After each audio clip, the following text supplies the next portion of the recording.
بەڕێز ئازاد جندیانی سیاسەتمەدار کە لێرە لەگەڵمە زۆر بەخێر بێ. زۆر سپاس. ئەوەی کە بینیمان لەلایەن بەغداوە برسیکردنی بە کۆمەڵی خەڵکی کوردستان و جارێکی دیکە پەلاماردانی هەرێمی کوردستان لە ڕێگەی بڕینی قوتی خەڵکەوە، بۆچی بەم ئەقلیەتە شۆڤێنیە مامەڵە لەگەڵ هەرێمی کوردستان دەکرێت؟ لە ڕاستیدا من نەزانم لەو چەند ڕۆژانەی ڕابردوویەوە هەم بیوانتان زۆر بووە، هەم خۆتان لێدوانتان زۆر بووە لەسەر لایەنە دەستوری و دارایی و یاساییەکانی ئەو بابەتە، بۆیە من ناسپا ئەو لایەنەی بەڕاستی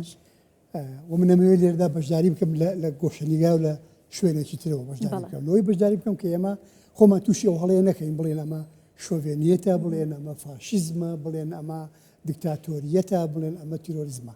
ئەمە هەمووی ناونشانی فەرعین، یعنی هەموو خەسڵەتی یان شوناسی لاوەچین لەژێر یەک چەتردا کۆ ئەبێتەوە، ئەویش چەتری داگیرکاریە. بەغدا دەوڵەتێکی داگیرکارە، حکوومەتی سوودانی نا، حکوومەتەکانی پێش ئەویش. یان ئێگە ئێستا کوردیەکیش بیتە سەرۆشی حکوومەتی بەغدا، هەر بەشێکە بێت لە دەوڵەتێکی داگیرکەر کە دەوڵەتی عێراقە لە 21ەوە داگیرکەری کوردستانە. وانە ئەمە ڕاست نییە کە تاوانی داگیرکردن تەنیا دوێنێ و پێرێ هی سەدەمی سەدام حوسێن بێنینەوە بەرچاومان. تاوانەکە لە 21ەوە لە مەلیک فەیسەڵی یەکەمەوە تاوانی داگیرکردنە.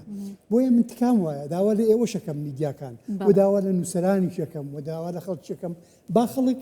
بە ناوی ئەسلی خۆی دەوڵەتی عێراقی پێ بناسێنین، بە خەسڵەتی ئەسلی خۆی، بە خەسڵەتی فکری و قوڵی خۆی کە بریتیە لە دەوڵەتێکی داگیرکرد. داگیرکەر هەموو شتێکەکە. داگیرکەرمان بینی کیمیای بەکارهێنا، داگیرکەرمان بینی نەخێر لە سەردەمی ئینگلیزەکانی کە لێرە بوون بەرامبەر شۆڕشی بارزان تاریان بەکارهێنا، لە خەڵکی مەدەنیاندا گوندیان سووتان ببوورە. لە سلێمانی لە سەردەمی شێخ مەحمووددا یەکەم فەوجی کە جەیشی عێراقی دروست بوو، سوپای عێراقی ئینگلیزەکان دروستیان کرد بۆیان لە دژی کورد شەڕی کردووە. لەبەرەوە با ئەمە خۆمان هین نەکەین بۆی خەڵک تێبگا، خەڵک تێبگا کە ئەم دەوڵەتێکی داگیرکەرە و داگیرکەر هەرچی خراپەیە ئەیکا بۆ یەک شت، بۆ ئەوەی داگیرکردنەکەی بەردەوام بێت. باشە، کەواتە ئەم سیستمی کە ئێستا هەیە فدراڵیەت و هەروەها ئەو ڕێکەوتنانەی کە دەکرێت هەمووی دەچێتە چوارچێوەی ئەوەی کە حکوومەتی عێراق پێوەی پابند نابێت و بە دیدگایەکی داگیرکەرانەوە سەیری هەرێمی کوردستان دەکات. کەواتە کورد ئەبێت چۆن مامەڵە لەگەڵ داگیرکەر بکات؟ بەڕێمە پێش هەموو شتێک کورد ئەوە بزانێت کە ئەمە داگیرکەرە، دەوڵەتێکی داگیرکەرە، حکوومەت نییە، ئەمە سوودانی نیە، سوودانی زۆر خراپە. ئەو کاتانەی لەم کەناڵی ئێوەشەوە مەت حوسەنای سوودانی ئەکرا من دژ بووم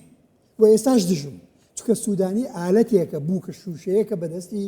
بەدەستی ئیتاری تەنسیقیان بەدەستی سوڵتەی شیعە وکە طبعاً ئێرانیش لە پشتێوتی، یعنی ئەوە مەسەلەیەکی شاراوە نییە. ئەمە تا دوێنێ و پێرێ هەتا وەزی سووریا و لوبنان و غەزەوای لێنە هاتبوو هەمیشە ئێران خۆی بانجیە کرد، هاواریە کرد، بە سەراحەتیان وت ئێمە تەنیا تاران پایتەختی ئێمە نیە، ئێمە خاوەنی 4 پایتەختی.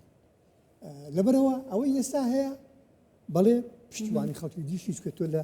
خەبەرەکەتدا شتێکی مقدیمەکە شتێکی ئاوات باس کرد، بڵێ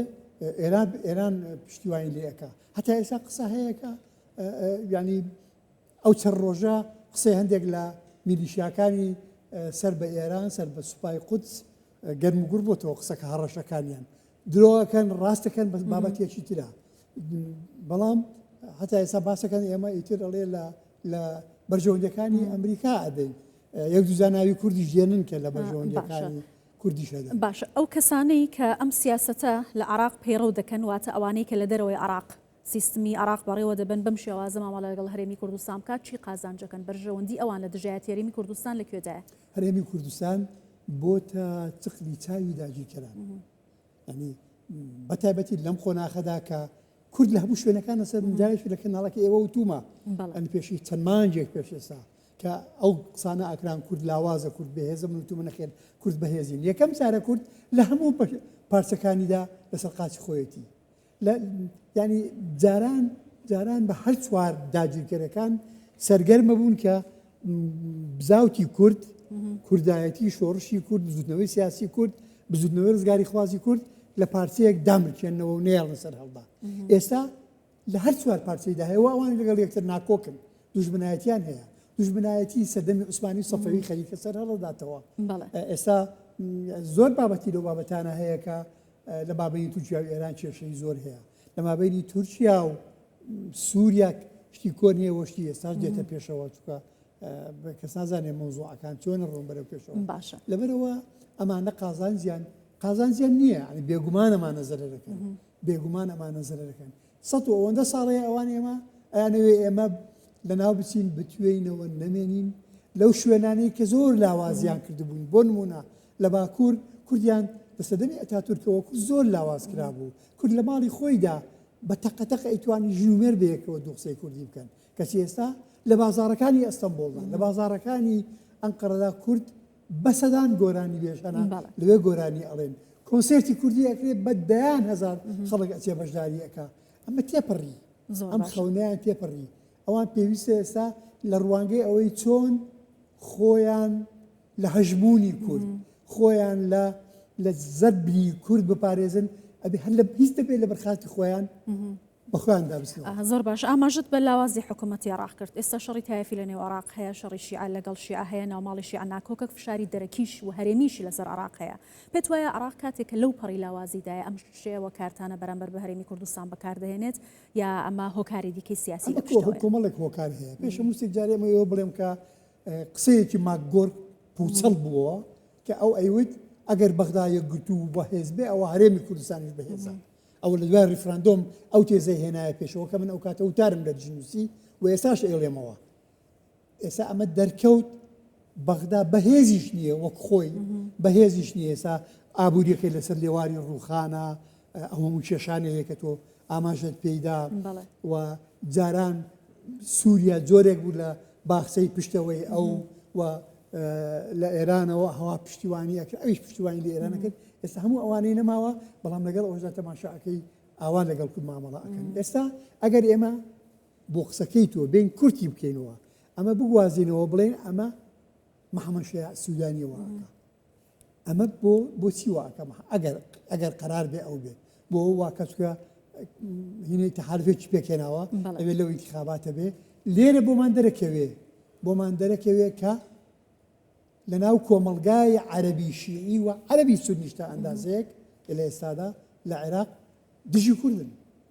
کوردیان قبوڵ نییە و لەبەرەوە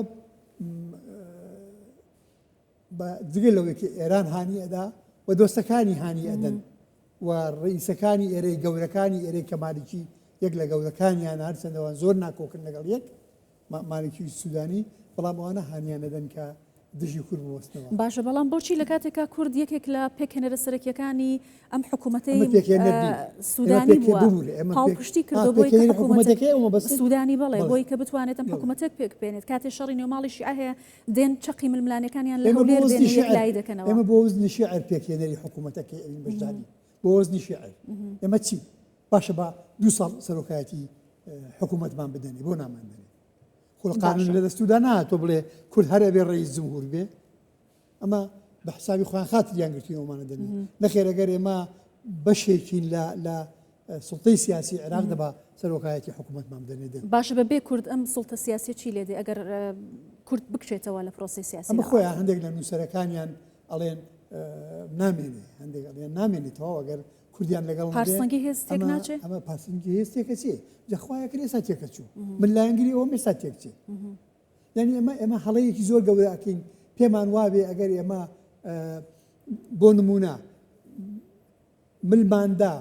مەرجەکانی ئەوانمان جێبەجێ کردو ئەوانیش موچەیان بۆ خەڵک نار پێمان وابێ ئیتر ئەوان دەستبەردارمانە بن ئەزانی ئێستا ئەوان دوسێشتان لێبیری ئێمە بردوتەوە ئەو هەموو خاڵانەی کە پێویستە لە دەست جێبەجێ بکرێ حکایەتی مادەی 130 لەکوێیە حکایەتی یاسای نەوت و گاز لەکوێیە حکایەتی نازەم چی هێزی پێشمەرگە لە 50 خاڵە لە دەستوردا کە 55 خاڵە پێم وابێ ئەبێ جێبەجێ بکرێ ئەو جێبەجێ ناکا لەبەرەوە من ئەوە بەخەو نەبینم من ئەزانم سیاست زۆر جاران سازشی تایە و زۆر جاران خۆ بێدەنگکردنیشی هەیە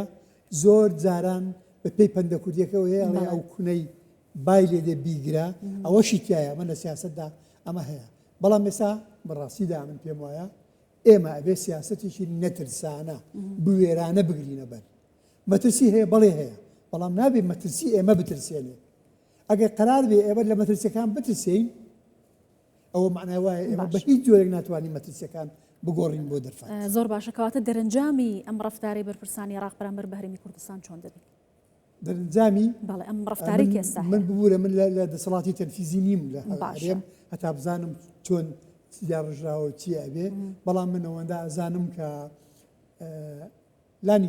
لانی کەم سەرۆک بارزانی و حکوومەتی هەرێم حکوومەتی ئێستای هەرێم کە حکوومەتێکی ئیتلافیە لەما بینی یەکێتی و پارتی و گۆڕانیش بەڵێ ئەمە قبوڵ ناکات.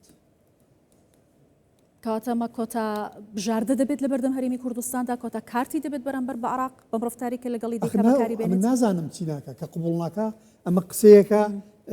بەسەر پەنجا احتیمالات و ئەگەردا ئەکرێتەوە من نازانم چۆن قبوڵ ناکە من ئەگەر ئێستا بانم کرد لێم پرسن ئەتوام ڕێی خۆم لە ئاستێکی سەرەوەدا لە ئاستی نوێنیدا بە قیادەی کورد بڵێم بە قیادەی کورد بڵێم بەڵام ڕەنگە لە تەلەڤیزیۆن نێڵێم ئەبێ چی بکەین من ئەڵێم نەترسین زۆر باشە زۆر سپاس دەکەم بەڕێز ئازاد جندیانی سیاسەتمەدار کە لێرە لەگەڵمان بووی زۆر سپاس.